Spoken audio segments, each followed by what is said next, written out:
जैकबाबाद में मजलिस वहदत अल-मुस्लिमीन तंजीम की जानिब से इंतज़ामा के खिलाफ नज़ीर जाफरी, अल्लामा रज़ा मेहंदी हिकमती, अल्लामा मुनव्वर अली सैयद शबीर शाह और दीगर की रहनुमाई में एहतजाजी मुज़ाहरा किया गया। मज़ीद जानते हैं वहाँ मौजूद अपने नुमाइंदे आबिद अली से। जी आबिद, क्या तफसीलात है?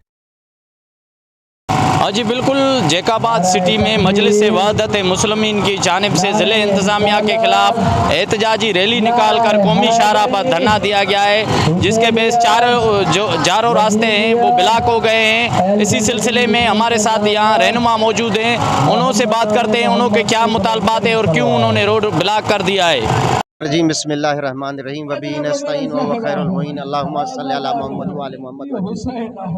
8 महीना पहिरियों जेको आहे त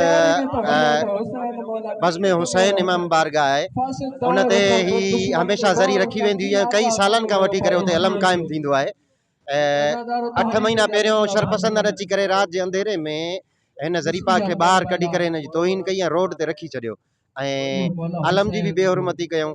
उन खां बाद में जेको आहे त माना DC साहब सां इन्हनि सां मुज़ाकरात थींदा रहिया। DC साहब वारा हिन जॻह ते धरणो लॻल हुयो, आया अची करे इहो चयूं त बाबा जंहिं इहो कमु कयो आहे, तौहीन कई आहे, असां उन्हनि ते NC बि कटियूं था पिया, FIR बि कटियूं था पिया ऐं जंहिं जॻह ते इहा ज़री पाक आहे उहा जॻह साॻी तव्हांखे ॾिनी वेंदी आहे, ज़री पाक खे रखियो वेंदो हुते। इन्हनि शयुनि थियण खां पोइ असां मुतमइन थी वियासीं त बाबा हाणे इंतज़ामिया चयो आहे त ज़रूर ईअं कंदी, लेकिन DC साहब असांखे धोखो ॾिनो ऐं 8 महीना ईअं गुज़री आहे, उहा जॻह न असांखे वापसि मिली, न ई वरी उन्हनि ते NC कटी वई। जेके मोमिनीन ज़ख़्मी थिया उन्हनि जो बि कुझु बि न थियो हेॾी महिल ताईं, न उन्हनि खे ज़ख़्मी करण वारनि ते FIR कटी वई।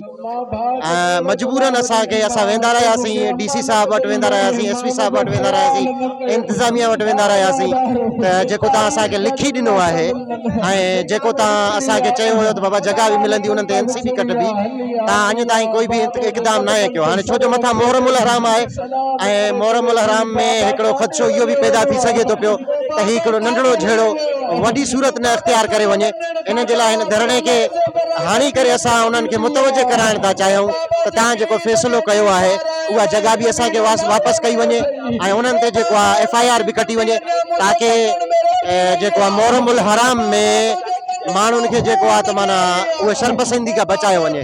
छो जो जैकाबाद अमन जो शहर आहे, हिते शिया सुन्नी सभई मिली करे इमाम हुसैन अलैहिस्सलाम जो ज़िक्र कंदा आहिनि ऐं हिते कोई बि फ़िरक़ो न आहे हूंदो। मुहर्रमुल हराम में सभु मुसलसल 8 महीननि खां हलंदड़ हिकु मसइलो जेको इमाम बारगाह बज़्म हुसैन, उतां ज़री पाक इमाम हुसैन शरपसंदनि कढी रोड ते रखी 2 माण्हुनि खे ज़ख़्मी कयो। उन खां बाद असांजो इंतज़ामिया सां मुसलसल राब्ते बाद बि मसइलो हल न कयो वियो। हाणे असांजे मथां हिकु मसइलो मुसलत कयो थो वञे त जेका 6 रुकनी कमेटी ऐं असांजे ज़री पाक इमाम हुसैन जी बेहुरमती। हाणे असांजो हिकिड़ो इंतज़ामिया खां मुतालिबो आहे त हे ज़री पाक असां पंहिंजी इमाम बारगाह 4 दीवारी गेट जे अंदरि जातो शरपसंदनि कढी उन ज़री पाक जी बेहुरमती कई। असां उहा ज़री पाक पंहिंजी उन इमाम बारगाह में रखण था चाहियूं ऐं उन शरपसंदनि ख़िलाफ़ FIR जो मुतालिबो था कयूं।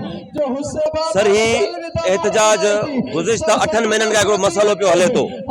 बज़्म हुसैन इमाम बारगाह जिते ज़री पाक रखियल हुई, जिते सालाना प्रोग्राम्स थींदड़ आहिनि सॼो साल, उतां राति जे अंधेरे में कंहिं ज़री पाक कढी रखी आहे ॿाहिरि, बेहुरमती कई ज़री पाक जी। वरी मोमिन विया आहिनि उनखे रखण जे लाइ, हमलावर थिया आहिनि, उनखे धक कया अथऊं।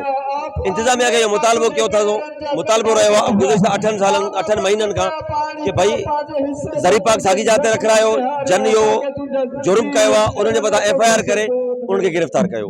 इहो आहे त ज़री पाक इमाम हुसैन अलैहिस्सलाम जी जॾहिं तौहीन कई वई, असां DC दादिल ज़ोहरानी साहब उन टाइम हुयो, उनखे असां इहा ॻाल्हि कईसीं त बाबा ही अलम पाक क़दीमी लॻल आहे, लॻभॻि 70 साल इनखे गुज़री चुका आहिनि अलम पाक खे, ऐं आख़िर वजह छा आहे जो तव्हां असांजी ज़री जी तौहीन कई आहे, इनखे कढरायो आहे। उन चयो साईं असां तव्हांखे मुतबादिल जॻह ॾियण लाइ तयारु आहियूं। ठीकु आहे बाबा, असां अमन व अमान चाहियूं था, तव्हां असांखे उहो हल कयो। उन्हनि सभु कुझु लिखी ॾिनो, आखिर में वो हले वयो तो उन मसला उलझाए छड़िया। जी बिल्कुल, आपने मुजाहिरीन की बातें सुनी। उन्होंने का कहना है कि फिलफोर हमारे मुतालबे माने जाएं, दीगर सूरत में एहतजाज को बढ़ाया जाएगा और ये एहतजाज वसी किया जाएगा, ये एहतजाज पूरी सिंध में किया जाएगा।